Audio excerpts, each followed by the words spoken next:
చెప్తున్నారు ప్రకాష్ రెడ్డి గారు. పెద్దలిద్దరికి మీకు నమస్కారం సార్.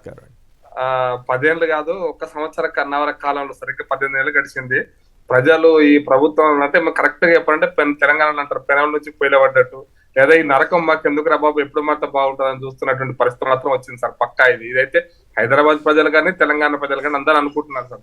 దయాకర్ గారు అంతసేపు చెబితే మీరు పెనం నుంచి పొయ్యిలోకి వేస్తున్నారు ఏకంగా ఒక మాట. వాళ్ళకి ఎప్పుడు కూడా నేను చాలా స్పష్టంగా చెప్తున్నాను సార్. మీరు రియల్ ఎస్టేట్ గురించి మాట్లాడినారు.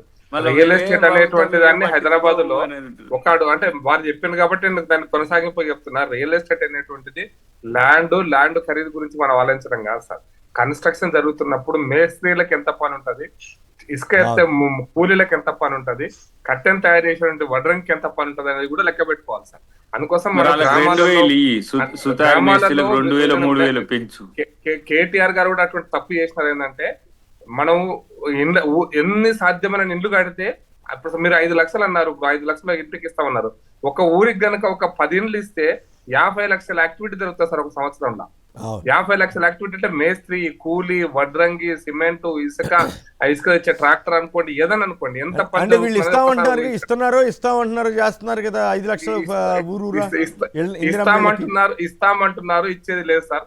నేను అనుకో చెప్తాను, అంటే హౌసింగ్ అనేటువంటిది మీరు భూమికి సంబంధించిన ఇప్పుడు 3,500 ఇప్పుడు పంచే ప్రోగ్రామ్ రెవెన్యూ సదస్సులో పంచుతున్నాం. చూద్దాం సార్, ఇంక ఇస్తామంటున్నారు. 53 కోట్లు ఇచ్చారు మొన్న కూడా చెప్పినా, ఇంకెన్ని ఇస్తారో చూద్దాం సార్. నేనేం కాదంటలేదు, చూద్దామని మొత్తం పైసలు ఇచ్చేయమంటావా? నేను ఇయ్యమంటలేదు సార్. మీరు ముందు ఎంత ఇస్తారో చూద్దామని అన్నా సార్. నేను ఇయ్యమని అంటలేదు, ఇయ్యాలని అంటలేదు, ఇయ్యరు అని అంటలేదు సార్. చూద్దామని అంటున్నాను సార్. వెయిట్ చేద్దాం, సమయం ఉంది, ఇంకా 3.5 సంవత్సరాల కాలం ఉంది, చూద్దాం అంటున్నాను సార్. రెండో ఏంటంటే మీరు అంటున్నారు sir only Hyderabad real estate గురించి కాదు సార్. గ్రామాలలో భూములు కూడా విపరీతంగా ధరలు పెరిగినాయి సార్. ఒక వ్యవసాయ భూమి ₹1,00,00,000 పెట్టి భూమి కొని వ్యవసాయం చేస్తారంటే పేద రైతు ఎవడన్నా వ్యవసాయం చేస్తారా సార్? అది అందుకోసం ఆర్టిఫిషియల్ భూమి తయారైంది. ఎందుకు వచ్చిందంటే సుమారుగా ఈ దేశంలో నల్లధనం అంతా కూడా భూముల బాతి పెడుతున్నారు పెద్దవాళ్ళందరూ కూడా. కాబట్టి ఆ ధరలు పెరుగుతున్నాయి. అది తగ్గాలని కూడా నేను కూడా కోరుకుంటాను సార్. వ్యవసాయ భూములు ధరలు పెరగడం అనేది కరెక్ట్ కాదు. అందుకోసం రియల్ ఎస్టేట్ విషయంలో మా అభిప్రాయం చాలా స్పష్టంగా చెప్పాను సార్. అయితే నేను ఒక్కటే చెప్తున్నాను సార్, ఈ రోజున మీరు ఇచ్చిన వాగ్దానాల విషయంలోనే మీరు నిన్న రేవంత్ రెడ్డి గారు ఒక మాట చెప్పారు. దాన్ని వ్యంగ్యంగా నన్ను పెద్దలు దయాకర్ గారు రిసీవ్ చేసుకోవాలి. నేను తొడగొట్టినా, నన్ను జైల్లో పెడితే నేను ఏ జైల్లో పెట్టినా దాని సంగతి చూసినా, నేను తొడగొట్టినా, నేను అదే ఆయన కూర్చున్న కుర్చీలో నేను కూర్చున్నా, ఇక నాకు ఇంతే చాలన్నాడు. ఇక మరి ముఖ్యమంత్రి ఎందుకో మరి చెప్పాలి. సరిపోయింది కదా, కుర్చీలో కూర్చున్నాడు, నీ పంతం నెరవేరింది కాబట్టి ముఖ్యమంత్రి గారు ఇంకా తెలంగాణ ప్రజలను నష్టపెట్టకు, కష్టపెట్టకు, మీరు దిగిపోతే కొత్త వాళ్ళు ఎవరైనా వస్తారేమో నా అభిప్రాయం సార్. చాలా నేను క్లారిటీగా చెప్తున్నాను సార్. ఎందుకంటే ఈ రైతు భరోసా, రైతు బంధు నుంచి రైతు భరోసా పోయింది. దయాకర్ అనే చాలా సందర్భాల్లో చెప్పాడు, మేము కౌలు రైతులను గుర్తిస్తామని. ఇప్పుడు రెవెన్యూ సదస్సులు అవుతున్నాయన్నా, రెవెన్యూ సదస్సులన్నా ఇప్పుడు గుర్తించండి కౌలు రైతులను, ఇప్పుడన్నా గుర్తించండి. ఎందుకంటే గ్రామాలలో జరుగుతున్న రెవెన్యూ సదస్సులలో కౌలు రైతులను గుర్తించి వాళ్ళకి మీరేమో ఇస్తామన్నారు, 15,000 ఎకరానికి ఇస్తామన్నారు. 15,000 కాదు, ఎంత ఆదుకోగలిగితే అంత ఆదుకోండి అన్న. ఎట్లా ఇయ్యలేదు 15,000, అర్థమైపోయింది. అందుకోసమనే ఒక్క వర్గం కాదు సార్, రైతు కూలీలు 12,000 ఇస్తామన్నారు, మర్చిపోయినారు.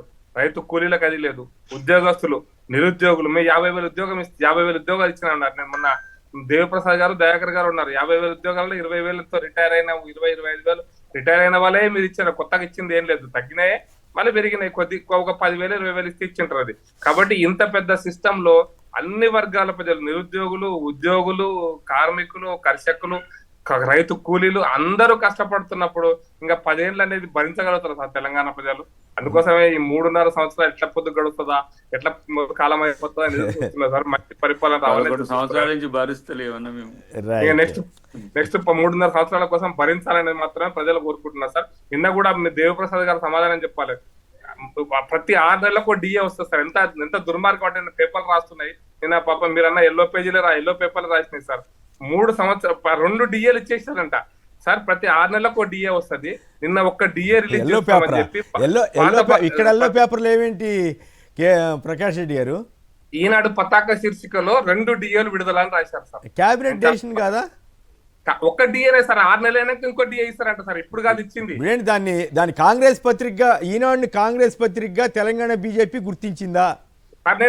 నేను కాంగ్రెస్ పత్రిక, బీజేపీ పత్రిక, ఎల్లో పత్రిక అంటే తెలుగుదేశం వాళ్ళది. తెలుగుదేశం వాళ్ళంటే మీ పార్ట్నర్స్.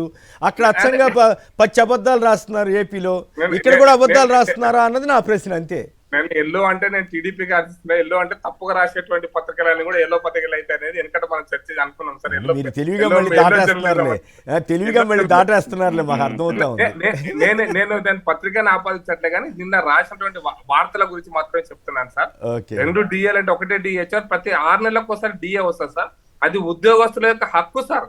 ఇప్పుడు మళ్ళీ పోతే మళ్ళీ 6 నెలలకు ఇంకో డిఏ వస్తుంది, మళ్ళీ 6 నెలలకు ఇంకో డిఏ వస్తుంది. అంటే మీరు 5,000, 6,000, 7,000, 8,000 మీరు అంటే ఇప్పుడు కాదు ఇంకో ప్రభుత్వం వస్తే కూడా ఇవ్వాల్సిందే సార్, ఆపడానికి లేదు. దాన్ని కూడా బ్యానర్ చేశారు, దాన్ని కూడా బ్యానర్ చేసింది ఈనాడు అన్నది మీ ఆవేదన. 2 ఇచ్చినారండి, 2 ఇవ్వలేదు సార్, ఒకటే ఇచ్చారు. అది కూడా ఒకటే ఇచ్చారు. మామూలుగా అయితే ఇతర రోజుల్లో చిన్న ముక్కు ఇచ్చేవాళ్ళం, ఫస్ట్ పేలు ఇవ్వచ్చు, కానీ బ్యానర్ చేశారంటేనే అక్కడ చంద్రబాబు తోటి ఇదిగా ఇలాకా, ఇక్కడేమో రేవంత్ ఇలాకా అనేది అర్థమవుతానే ఉంది కదా, దాంట్లో పెద్ద ఆశ్చర్యం. అందుకోసమే సార్ నిన్న పత్రికలు రాసిన వార్తల విషయంలో స్పందిస్తూ చెప్తున్నాను సార్. మీరు ఉద్యోగస్తులు కానీ, నిరుద్యోగులు కానీ, రైతులు కూడా సార్, మీరు ఇంతగానో చెప్తారు కదా, మీరు సన్నవుట్ల మీరు ఎలక్షన్ లో మరి మేనిఫెస్టోలు రాసుకున్నారు సార్. రేవంత్ రెడ్డి గారు బట్టి విక్రమార్క సంతకాలు పెట్టినటువంటి కరపత్రాన్ని పేపర్లలో పెద్ద అక్షరాలతో అంటే ఫస్ట్ ఫ్రంట్ పేజ్ కరపత్రం కాదు, బాండ్ పేపర్ అనాలి, కరపత్రం కాదు, బాండ్ పత్రం అనాలి. బాండ్ పత్రం ఇంటింటికి ఇచ్చారు సార్. ఏమని అంటే సార్, మేము వడ్లకి 500 రూపాయలు, మేము వడ్లకు కాదు మొత్తం 10 ఐటమ్స్ రాశారు, దాంట్లో వడ్లకు 500 రూపాయలు రాశారు. ఇప్పుడు వడ్లు పోయినాయి, సన్నోట్లు వచ్చినాయి. సన్నోట్లలో కూడా మళ్ళీ కొన్ని సన్నోట్లే, అది ప్రభుత్వానికి అమ్మేదే సన్నోట్లే. నేను పండించిన సన్నోట్లకు రాదు, నేను పండించిన సన్నోట్లకు ఇవ్వరు సార్. నేను ప్రభుత్వానికి ఎఫ్సిఐకి అమ్మితే అంటే సివిల్ సప్లైస్ కి అమ్మితేనే 500 రూపాయలు